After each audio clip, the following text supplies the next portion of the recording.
क्या स्ट्रेटेजी बच गई है पीटीआई के पास? थैंक यू टू पीडीएम और राजा परवेज़ अशरफ साहब जो कहने को स्पीकर हैं, वो भी नेशनल असम्बली के, लेकिन थूक थूक के चाटे जा रहे हैं। मतलब कि अगर हम उनका वो ज्ञान सुने जिसमें आइनी और कानूनी तौर पर जो कदगन थी हमारे इज्तमाही इस्तीफ़े कबूल ना करने में, क्या वो पूरी हो गई है? पहला सवाल। जो इन्होंने शाद माद और ज़ेर ज़बर के साथ कौम का टाइम ज़ाया किया था 2 घंटे, और उसमें उन्होंने कहा था कि चूँकि इन पर्सन नहीं है, हैंड रिटन नहीं है और ये प्रेशर और दबाव के तहत है, मुझे जब तक क्लैरिटी नहीं होगी, 1-on-1 मीटिंग नहीं होगी, मुझे वो जाहिर करेंगे, वाजे करेंगे अपनी इनसाइड आउटसाइड, दिमाग की बत्ती इनके आगे खोलेंगे, दिल भी इनके आगे खोल के रखेंगे। ऐसे लगता था कि जैसे लोगों को अपने ब्रेन सर्जरी के थ्रू इनके आगे खोल के रखने और हार्ट खोल के रखने हैं, फिर इनको तसल्ली होनी है, फिर इन्होंने एक्सेप्ट करने हैं। और किया क्या कि हमारी एक स्टेटमेंट के ऊपर ये बौखलाहट का शिकार टोला हमारे ट्रैप में फंसता है। यहाँ पे एक प्रेस कॉन्फ्रेंस हुई जिसमें मेरे भाई फवाद चौधरी साहब ने बात की कि हम वोट ऑफ कॉन्फिडेंस के साथ, उन्होंने नो कॉन्फिडेंस बोला और इनके कॉन्फिडेंस का आलम चेक करो। इन्होंने विद इन नो टाइम, अभी हम यहाँ से अंदर नहीं पहुँचे तो हमारे 35 लोगों के इन्होंने इस्तीफ़े खुद से ही कबूल कर लिए। ये सोच लिया कि ये मेरे पास आ भी गए हैं, इन्होंने हैंड रिटन भी दे दिए हुए हैं और ये इन पर्सन हुए हैं। दूसरी बात ये है कि आज हमारी जब पार्टी की जो रह गए थे MNAs जिनके बकौल इनके कि नहीं इन्होंने एक्सेप्ट किए थे, ये भी कर लिए। तो जो रह गया बाकी ये भी कर लो।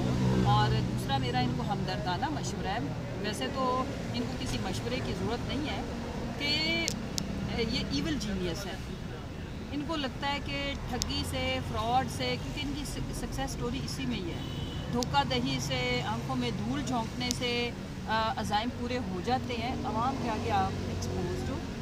सियासत से आगे के मामलात हैं, मुल्क की इकॉनमी बर्बाद, नीस्तो नाबूद करने के बाद जब हम श्रीलंका वाली सिचुएशन से चंद दिन की दूरी पे हैं, मे बी डेढ़ हफ्ता फासले पे हैं, तो बजाय इसके कि मुल्क हम एक ऐसी खाई की नीश के ऊपर खड़े हैं कि हल्की सी हवा का झोंका में उस गहरी खाई में गिरा देगा। अच्छा, ये तो बता दें कि अगर गवर्नर साहब ऐलान नहीं करते डेट का इलेक्शन की, तो क्या लाएमल होगा पीटीआई का? उसमें जी हमारे parliamentary leader from Punjab Usman गुज़ार साहब ने लेटर लिखा है, आपने पढ़ा, सारे मीडिया में वो हमने जारी किया है कि जो आइनी एक लवाजमात होते हैं ना, जो रिक्वायरमेंट्स होती हैं उनको पूरा करें।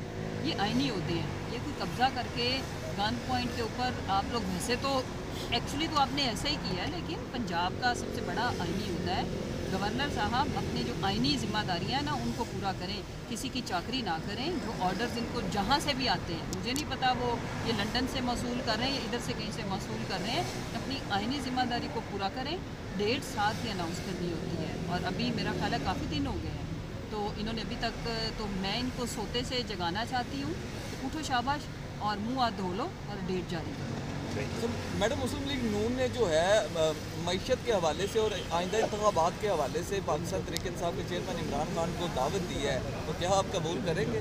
क्या दावत दी है कि आए हमारे साथ मईशत का माहिदा करें और बातचीत करें और इंतखाबात के हवाले से? मेरे भाई बात सुनो, charter of economy, charter of democracy, ये सारी चीज़ें लफाजियाँ। इस वक्त मुल्क को एक्चुअल डिसीजन की ज़रूरत है। ये बकवास.com बंद करें, मुल्क मजाक तमाशा बंद करें। पाकिस्तान बर्बाद हो चुका है। आज LCs खोलने के लिए बिजनेस कम्युनिटी, ट्रेडर्स कभी प्रोटेस्ट नहीं करता, और वो भी बैंक के ऊपर धावा नहीं बोलते, वो सियासी लोग नहीं होते। और कारोबारी हजरात, वैसे ही उनको बुज़दिल कम्युनिटी कहा जाता है, बिकॉज वो इस तरह की चीज़ों को, कानून को हाथ में लेना और प्रोटेस्ट वगैरह का हिस्सा कभी भी नहीं बनते। जो दर्दनाक, मैं खुद, चूँकि मेरे मियाँ बिजनेसमैन है, मेरे मियाँ ने अपने एक दोस्त बैंकर को मैसेज किया LCs के लिए कि मैं आ रहा हूँ, मैं तुम्हारे पास एक चाय का या कॉफ़ी का कप पीने के लिए आ रहा हूँ।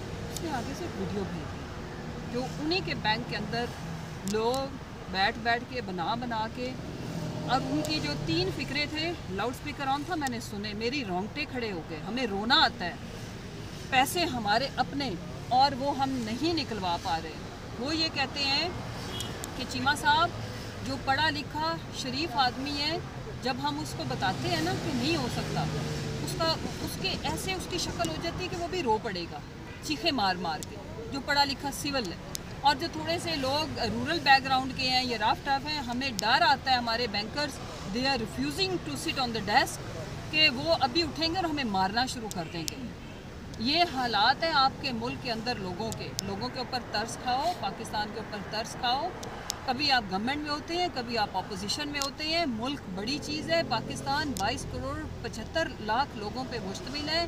पाकिस्तान में जो अगला सबसे बड़ा चैलेंज आ रहा है, कल शौकत तरीन साहब ने, जमशेद इकबाल चीमा साहब ने जो होश रुबा इंकशाफात किए, जो कि फैक्ट्स हैं कि पाकिस्तान में अगला बड़ा क्राइसिस फूड का आ रहा है। आप देखेंगे कि जो मनाजिर एलसीज के लिए हो रहे हैं, एडिबल्स जो फूड आइटम्स हैं ख़रीदने के लिए स्टोर्स में, माइट इज़ राइट, पैसे का चक्कर नहीं होगा। जिसके पास जितने गार्ड्स और जिसके पास जितनी ताकत होगी वो ख़रीदने की हैसियत रखेगा, वो जाके लेगा, बाकी लोग ख़रीद नहीं पाएंगे। हमने पाकिस्तान में पहली दफ़ा, हाँ पहले वेलफेयर जब फ्री में आटा मिलता है या कोई सब्सिडाइज रेट के ऊपर मिलता है, ये इशू होते थे, राइट, कि भगदड़ मच के ये हो गया।